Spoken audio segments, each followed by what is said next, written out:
திருச்சி கிழக்கு தொகுதி. இன்னைக்கு நான் என்ன முடிவு சொல்றேன் இதுதானே. நான் திருச்சி கிழக்கில் நிற்கணும்னா நான் முதல்ல அரசியலுக்கு வரணும். நான் அரசியலுக்கு வரேனா இல்லையான்றதை சொல்றேன். அரசியல் எப்படி என் வாழ்க்கையில் வந்ததுன்னு சொல்றேன்.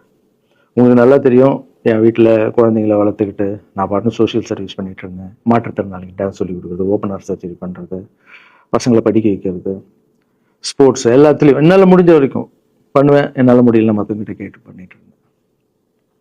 இந்த டைமில் தான் ஜல்லிக்கட்டுன்னு ஒன்று வருது. ஒரு சில விஷயம்லாம் ஃபாஸ்ட்டாக சொல்லிடுறேன், உங்களுக்கு தெரிஞ்ச விஷயம் தான். ஜல்லிக்கட்டுன்னு ஒன்று வருது, அதில் நான் போகிறேன், சாப்பாடு போகிறதுக்காக குழந்தைங்களுக்கு போகிறேன். அப்படி நான் அந்த ஜல்லிக்கட்டு நடந்து முடிஞ்ச விஷயம்லாம் உங்களுக்கு தெரியும். அப்புறம் என் மேலே ஒரு தலைவர் விமர்சனம். எதுக்கு தலைவர்னு சொல்லுவார், நம்ம அண்ணன் தான், சீமான் அண்ணன் ஒரு விமர்சனம் வைக்கிறாரு. அதுக்கு நான் மறுபடியும் ஒரு ட்வீட் போடுறேன், அவர் ட்வீட் போடுறேன். அப்போ தான் என் வாழ்க்கையில் அரசியல்னு எழுத நுழையுது. நம்ம சாப்பாடு போகிறதுக்கு போகணும், இது என்னடா இவ்வளோ பெருசாக இருக்குது, அந்த ஜல்லிக்கட்டு தான் எனக்கு அரசியலில் உள்ள நுழைஞ்சது, என்னடா இவ்வளோ பெருசாக இருக்குது அப்படின்னு. அப்படியே போச்சு. அதே தலைவர் தான், அதே சீமான் தான் ரஜினி சார் அரசியலுக்கு வர்ற மாதிரி பேச்சு அடிப்பட்ட உடனே அவங்க சைட்லேருந்து பேசுகிறாங்க, தலைவரை பற்றி பேசுகிறாங்க. தலைவர் எனக்கு வந்து ஒரு குரு, என்னை வாழ வச்ச தெய்வம், ஒரு அப்பா மாதிரி, ஒரு அண்ணன், அப்பா எல்லாமே சொல்லலாம். ஸோ அவரை பற்றி அதிகமாக பேச ஒரு முறையும் சூப்பர் ஸ்டாருக்கு ஃபோன் போடுவேன். அண்ணா ரொம்ப ஓவராக பேசுகிறாங்க, டெப்பா கம்முன்னு இருக்கண்ணா, நீ சைலண்டாக இரு. இப்படியே ஓரளவுக்கு தான் நம்மளால் பொறுக்க முடியும். அதுக்கப்புறம் ஆடியோ ரிலீஸ் ஃபங்க்ஷனில் என் மனசில் எல்லாம் உடச்சி சொன்னால் அதை நீங்களும் பார்த்துருப்பீங்க, தெரியும். அதுக்கப்புறம் ஒரு ரஜினி சாருக்கு ஒரு ஃபங்க்ஷன் வந்தது. அந்த ஃபங்க்ஷன்லையும் பேசினேன் இதை பற்றி. உங்களுக்கு தான் தெரியுமா அந்த வீடியோ, யார் ஓட்ட பந்தயத்தில் ஜெயிக்கிறது, இப்போ கூட அந்த வீடியோ போயிட்டு இருக்கு. அதை பேசணும், அது பாட்டு அப்படியே போயிட்டு இருந்தது. அதுக்கப்புறம் பார்த்தீங்கன்னா ரஜினி சார் அரசியலுக்கு வரேன்னு அனௌன்ஸ் பண்ணுறாரு. பண்ண உடனே நான் போய் தலைவரை பார்க்குறேன். என்ன வரீங்களா, நான் நியூஸில் வருது, ஆமாக்கா நான் வரேன். இன்னும் பயங்கர சந்தோஷம். ஏன்னா வாழ்க்கையில் ஒளி ஏற்றி வச்சவர், அவர் அரசியலுக்கு வர்றாரு, அவருக்கு சப்போர்ட்டாக இருக்கணும் நம்ம. அப்புறம் எல்லாருக்கிட்டையும் போய் நம்ம கேட்டுட்டு இருக்கோம். தலைவர் வந்துட்டாருன்னா எல்லாமே குழந்தைங்களுக்கு இன்னும் நிறைய பண்ணலாம் அப்படின்னு. என்ன நானும் வரேன் அப்படின்னா ரொம்ப சந்தோஷம் அப்படின்னு ஸ்ட்ரெயிட்டாக கிளம்பி நான் ட்ரஸ்ட்டுக்கு வரேன். என்னோட ட்ரஸ்ட், என்னுடைய ஃபேன்ஸு எல்லாரையும் கூப்பிட்டு என்னுடைய வெல்விஷர்ஸ் எல்லாரையும் கூப்பிட்டு உட்கார வச்சு தலைவர் அரசியலுக்கு வராரு. புரியுதுங்களா? எனக்கு வந்து எழுத படிக்க தெரியாது, அதான் ஒரு ட்வீட் பண்ணணும், இதெல்லாம் ரெடி பண்ணுங்கன்னு தமிழில் சொல்லிட்டு அவங்க ரெடி பண்ணிட்டு இருக்க ஒரு டீம். இன்னொரு டீம் உட்காந்து என்கிட்ட கேள்வி கேட்குறாங்க. தலைவர் அரசியலுக்கு வந்து அவர் வந்து சிஎம் ஆகிடுவார், நீங்கள் வந்து அமைச்சர் ஆகிட்டீங்களாண்ணே, சுகாதாரத்துறை அமைச்சர் தான், நம்ம வந்து ஆப்ரேஷன் நிறைய பண்ணலாம், இன்னொருத்தர் கல்வித்துறை எடுத்தால் நிறைய படிக்க வைக்கலாம். கடமை செய்யணும், பலன் எதிர்பார்க்கக்கூடாது. சுகாதாரத்துறை அமைச்சர், இது வந்து கல்வித்துறை, இதெல்லாம் படிச்சுங்க வர இடம். ஆனால் படிக்கலடா. எல்லாருக்கும் படித்த இடத்த போட்டு ஒரே இடத்துல போய் முடங்கி போய் படிப்பு மட்டும். எல்லாம் கட்சி வளரட்டும், தலைவர் வரட்டும், எல்லா துறையிலேருந்து ஹெல்ப் கட்டு நல்லா பண்ணுவோம், பெரிய ட்ரஸ்ட் கட்டுவோம். இப்போனா சின்ன ட்ரஸ்ட்ல தான் நம்ம இருக்கோம். சின்ன வீட்டில் 60 குழந்தைங்க நீங்கள் இருக்கீங்க, 100 ஏக்கரில் கட்டுவோம். ஊனமுற்றவர்கள் இந்த பக்கம் திருநங்கைகளுக்கு, இந்த பக்கம் முதியோர்களுக்கு ஒரு பெரிய ட்ரஸ்ட் கட்டி பண்ணுவோம்டா. சூப்பர்ண்ணா. இன்னொருத்தர் டக்குன்னு அங்கேருந்து, அண்ணா நம்மளை எழுத்து பேசிட்டு இருக்காருல்ல சீமான் அண்ணன், அவருக்கு ஆப்போசிட்டாக எழுத்து நில்லுங்கண்ணே அப்படின்னா. அது அரசியல் இல்லை. ஒருத்தர் மேலே கோவத்தால் நம்ம அரசியலுக்கு வந்தால் அது வந்து வெறுப்பு அரசியலாக மாறும். அரசியல்ன்றது மக்களுக்கு நல்லது பண்ணுறதுக்காக வரணும். இப்போ அவரை நான் அழிக்கணும், அவரை நான் ஏதோ ஒன்று செய்யணும்னு அந்த ஆசையில் வந்தேன்னு வச்சுங்களேன், ஆசை என்ன கோபமாக மாறும். கோவத்துலேருந்து என்ன வரும், வார்த்தைகள் தப்பாக வரும். வார்த்தைகள் மட்டும் வராது, தப்பான வார்த்தைகள் வரும். மக்களுக்கு நம்ம மேலே மரியாதை இல்லை, மக்களுக்கு நம்ம மேலே மரியாதை இருக்காது, போயிடும். ஸோ அதால் அரசியலுக்கு வரோன்னா அவரை அழிக்கிற வழியாக இருக்கு. பதிவை பற்றி பேசுகிறத ஃபஸ்ட்டு விடுங்கடா, ஃபஸ்ட்டு வேலையை பார்ப்போம்டா. நம்ம தலைவர் வரோன்னு சொல்லிட்டாரு, ட்வீட் போடுங்களா அப்படின்னு ட்வீட் போட்டுட்டு அங்கேருந்து போட்டுட்டு வீட்டுக்கு போகிறேன். இங்கே தான் பெரிய ட்விஸ்ட் இருக்குது எனக்கு. வீட்டுக்கு போகிறேன். வீட்டுக்கு போனோன்னா எப்பவும் நான் அம்மா கிட்ட போய் ஒரு விஷயத்த சொல்கிறதுக்கு முன்னாடி ஒரு சர்ப்ரைஸ் ஒன்று பண்ணுவேன். எங்கள் அம்மா கோவில் கட்டுறது கூட, கோவில் கட்டிட்டு ஸ்டாச்சுலாம் ஆர்டர் பண்ண அப்புறம் தான் அந்த ஸ்டாச்சுவே காமிச்சாங்க அம்மாவுக்கு. அதே மாதிரி அரசியல் விஷயத்துலையும் போய் சொல்லலான்னு அம்மாவை கூப்பிட்டு ஃபேமிலியெல்லாம் உட்கார வச்சு, அம்மா தலைவர் அரசியலுக்கு வராரு, சரி கண்ணா, நானும் அரசியல் போடுறேன், இங்கே பரமா ட்வீட் போட்டிருக்கேன் அப்படின்னு. அம்மா முகம் டக்குன்னு மாறிட்டு ஓகே கண்ணா, ஓகே நான் சாப்பிடலாம் அப்படின்னு எழுந்து போயிட்டாங்க. என்ன இப்படி போக மாட்டாங்களே, ஒரு விஷயத்த சொன்னால் சூப்பர் கண்ணான்னு பேசுவாங்கல்ல, 1 hour அதில் இருக்கிற நல்லது கெட்டது எல்லாம் பேசுவாங்க, என்ன போயிட்டாங்க அப்படின்னு ஒரு ஃபீல். சரி இது உடம்பு சரியில்லை போல, அப்செட்டில் விட்டேன். அப்புறம் 2-3 நாள் அவங்ககிட்ட பேசவே மாட்டுறாங்க. கூப்பிட்டு என்னம்மா உனக்கு பிரச்சனை, ஏதாவது தப்புன்னா அடினா அடிச்சிடுமா, என்னம்மா இப்படி பேசாமல் இருக்குன்னா, இல்லை கண்ணா நீ அரசியல் போனது எனக்கு பிடிக்கல அப்படின்றாங்க. ஏமா அரசியல் போனால் பிடிக்கல? இல்லை கண்ணா அது ஒரு சாக்கடை, அரசியலுக்கு போகக்கூடாது.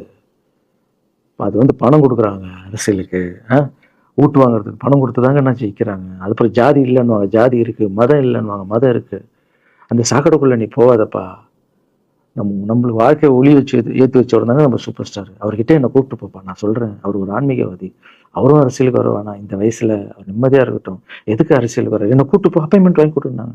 அப்பாயின்மெண்ட் வாங்கி கூடா, நானும் வேற கனவுல வந்து மைண்ட் வைஸ், அம்மா நான் சொல்றது கேளுமா, நம்ம எத்தனையோ இப்போ வந்து எல்லா குழந்தைங்களுக்கும் ஒவ்வொரு ஸ்டேஜ்ல போய் கேட்டு கேட்டு தானே ஹெல்ப் நடக்குது. இப்போ தலைவர் வந்துட்டாருன்னா நம்ம தாராளமா பண்ணலாம்லம்மா, உன் கையில எவ்வளவு காசு இருக்கோ அதுக்கு மட்டும் செய், அரசியல் வேணான்னு சொல்றேன் அப்படின்னு போயிட்டான். அந்த ஃபேஸ் வந்து அதுக்கப்புறம் அடிதான் நம்மளுக்கு. சரி, இந்த உலகத்துல அம்மா மீறி பண்ணலாம், ஆனா நான் உருப்பிட மாட்டேன். எனக்கு நல்லா தெரியும் இந்த உலகத்திலேயே எனக்கு யாருன்னா எங்க அம்மா தான். அது அம்மா இல்லை, எங்க கடவுள்னே சொல்லலாம், நான் எதிர்க்க பார்க்குற கடவுள். சரி, அம்மாவுக்கு சொல்லி புரிய வைக்கலாம், என்னடான்னு தலைவர்கிட்ட போய் எப்படி சொல்றது, பசங்கிட்ட ஒரு பயங்கர பில்டப் கொடுத்துட்டோம், அது இதுன்னு எல்லாம் வேலை வேற பார்த்துட்டு இருக்காங்க, என்ன பண்றது. அந்த டைமை பார்த்து கொரோனா வருது, ஒரே ஷாக்கு, வெளியே போக முடியாதுன்றாங்க. இல்லைன்னா பிரச்சாரம் பண்ண வெளியே போக முடியாது, தலைவருக்கு உடம்பு சரியில்லாம போகுது, ஹைதராபாத் ஷூட்டிங் பண்ணுறாரு உடம்பு முடியல, அப்படியே எல்லாமே கொலாப்ஸ் ஆகுது. அப்புறம் தலைவர் அலௌன்ஸ் பண்றாரு, நான் அரசியலுக்கு வரல, டாக்டர்ஸ் வந்து போகக்கூடாதுன்னு சொல்லிட்டாங்க, கொரோனா டைம்ல நம்ம வந்து பிரச்சாரம் போக முடியாது, அதை காரணம் சொன்னாரு, அது உங்களுக்கு எல்லாருக்கும் தெரியும். அவ்வளோதான், தலைமையில கை வச்சுன்னு உட்காந்துட்டோம். நான் ட்ரஸ்டில் இருக்கிற குழந்தைங்க மற்றவங்க எல்லாரும் என்னென்னு நினச்சி ஒர்க் பண்ணிட்டு இருந்தால எல்லாரும் அப்செட்டில் உட்காந்துருக்கோம். தலைவர் ஒர்க்கம் போய் பேசி பார்க்கலாம் அவர்கிட்ட, தலைவர் வராரு கூப்பிட்றாரு போகணும். அந்த மாதிரி தலைவரை பார்த்தது இல்லை நான். அப்படியே எனக்கு புரிஞ்சுது அவர் ரொம்ப வலியில் இருக்காரு அப்படின்னு. எவ்வளோ சுறுசுறுப்பானால உடம்பு முடியலைங்கண்ணா, பரவாயில்ல, நம்ம உடம்பு தானே முக்கியம், என்ன இதெல்லாம் என்னென்ன தூக்கி போடுங்கண்ணா. இல்லைங்கண்ணா, இத்தனை வருஷம் என்ன வாழ வச்சாங்கல்ல, அவங்களுக்கு ஏதாவது ஒன்று பண்ணணும்னு நினச்சாங்கண்ணா, இங்கே குத்துதுக்கண்ணா, எனக்கு என்ன பண்ணுறதுன்னு தெரியல, ரொம்ப கஷ்டமாக இருக்கு அப்படின்னு. அண்ணே அதை விடுங்கண்ணே எல்லாம் அப்படின்னு அவர்கிட்ட பேசிட்டு, அவர் வந்து அப்போ நான் முன்னாடி பேசும்போது அவர் சொல்கிறேன், நான் கூட பதவிக்கு வரணும்னு ஆசைப்படல, இன்னொரு நல்ல ஆள் படித்த ஆள் அங்கே நிற்க வச்சு பார்ப்போம், யாருன்னே சொல்லுவேன், யாருன்னு கூட சொல்லலை. அது அப்படியே போச்சு, அவர் மனசுக்கு மட்டும்தான் தெரியும், யாருன்னு கூட சொல்லலை. ரொம்ப அப்செட்டாக இருந்தார். சரி, ஓகே, இதுவும் கடந்து போகணும், அப்படியே கடந்து போச்சு. எனக்கும் காஞ்சனா படம் அது இதுன்னு வந்து பெரிய ஹிட் ஆகுது. அதுக்கப்புறம் யாருக்கிட்டையும் நீங்கள் வந்து யாரும் எனக்கு ஹெல்ப் பண்ண வேணாம். முதல் நாள் நான் கலைஞர் ஐயா கிட்ட ஹெல்ப் கேட்டேன், அவர் வந்து ஒரு சில குழந்தைங்களுக்கு ஹெல்ப் பண்ணார். அதுக்கப்புறம் அன்புமணி ராமதாஸ் ஐயா, அவரும் ஹெல்த் மினிஸ்டர் இருக்கும்போது அவர் ஒரு சில குழந்தைங்களுக்கு ஹெல்ப் பண்ணார். அப்புறம் நம்ம விஜய் சார் நண்பர், அவர் வந்து ஒரு குழந்தைக்கு ஆப்ரேஷன் பண்ணார். ஸோ இருக்கும்போது என்னால் முடிஞ்ச வரைக்கும் சொந்த பணத்தை போட்டு பண்ணிவிடுவாங்க, முடியாத போது தான் நான் அந்த ஹெல்ப் கேட்பேன்.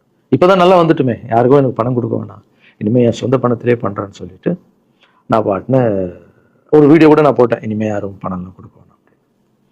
அப்படியே போயிட்டுருக்கு. காஞ்சனா எல்லாம் முடிஞ்சு ஜிகிர் தண்டா படம் ரிலீஸ் ஆகுது. ஜிகிர் தண்டா பார்ட்டி போயிட்டுருக்கு. டைரக்டர் நின்று பேசுகிறேன், நான் டைரக்டர் கிட்ட போகிறேன், டைரக்டர் யார்கிட்ட ஃபோனில் பேசிகிட்டு இருக்காரு. அப்படியே பேசிகிட்டு இருக்கிறவர் டக்குன்னு இந்த சீமானன் பேசுவான்னு கொடுத்துட்டாரு என்கிட்ட. அவருக்கும் தெரியாது நான் பேசப்போ, அவர்கிட்ட லாரன்ஸ் பேசுவார், சீமானன் ரெண்டு பேரும் சைலண்ட். நானும் எதுவும் பேசல, சீமானனும் எதுவும் பேசல. அப்படியே ஒரு நிமிஷம் அப்படியே நிற்கிறோம். பெரியவர் இல்லை இருந்தாலும் அண்ணன் அப்படின்னு, அவ்வளோதான் அண்ணன்.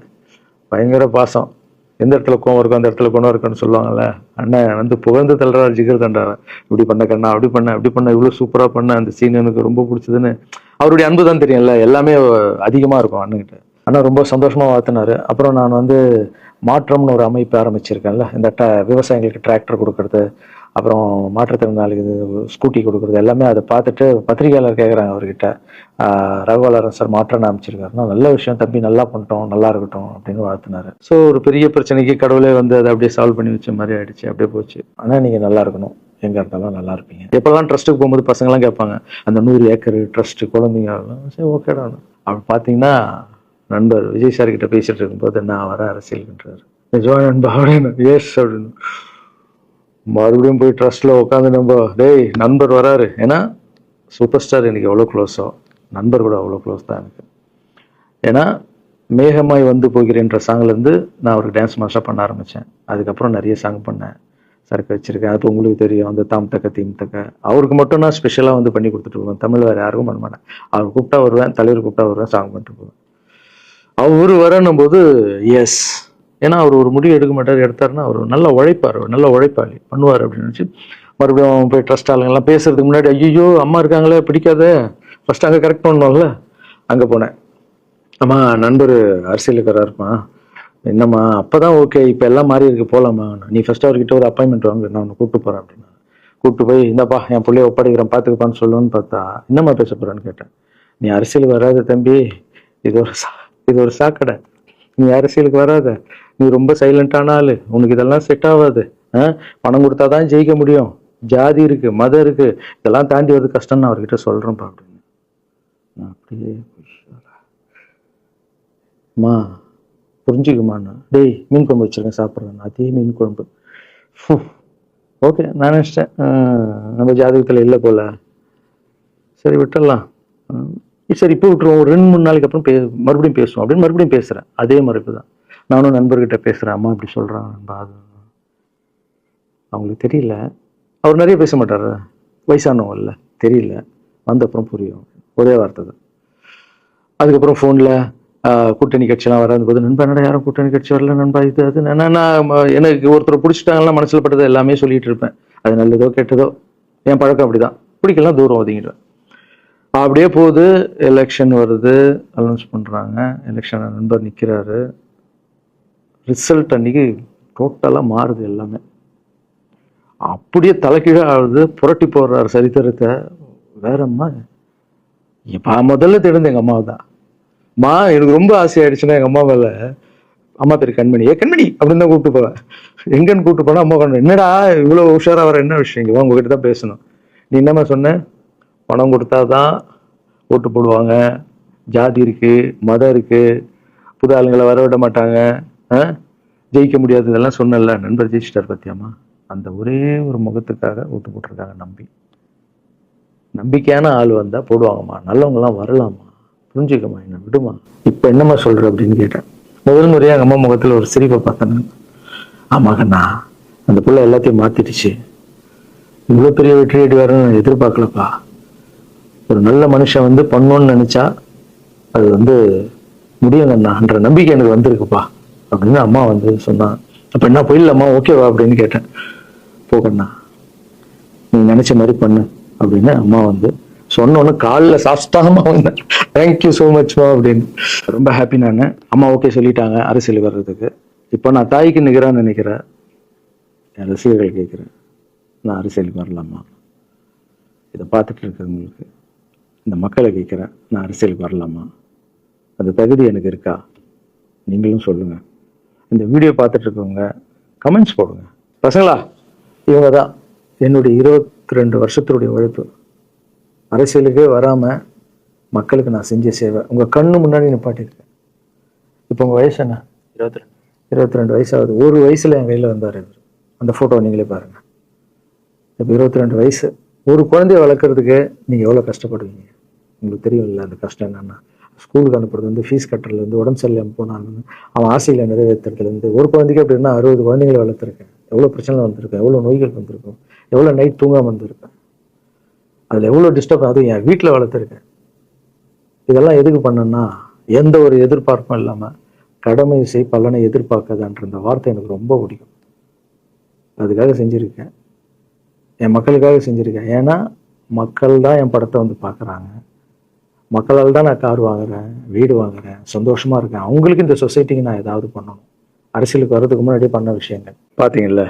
22 வருஷம் உழைச்சிருக்கேன். ஒரு கதை ஒன்று சொன்னால, 2 வேலைக்காரங்க இருந்தாங்கன்னு. சின்சியரா யாருக்கும் ஜாலர் அடிக்காம எதுவும் பண்ணாம என் தொழிலுக்கு தர்மமா, என் மக்களுக்கு தர்மமா என்ன பண்ணணுமோ 22 வருஷம் உழைச்சி உங்க கண்ணு முன்னாடி நிப்பாட்டிட்டேன்.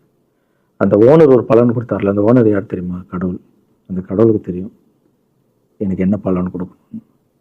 இதுக்கு தான் அந்த கதை லிங்க் ஆகும்னு சொன்னேன். ஸோ நீங்கள் சொல்லுங்கள், நான் அரசியலுக்கு வரணுமா வேண்டாம்? வேண்டாம்னா என்ன சொல்லுங்கள், வாப்பா வாடாகண்ணா, வா நண்பா வாங்கண்ணா அப்படின்னு சொல்லுங்கள். என் முடிவை நான் உங்களுக்கு சொல்கிறேன். உங்கள் முடிவுக்காக காத்திருக்கேன்.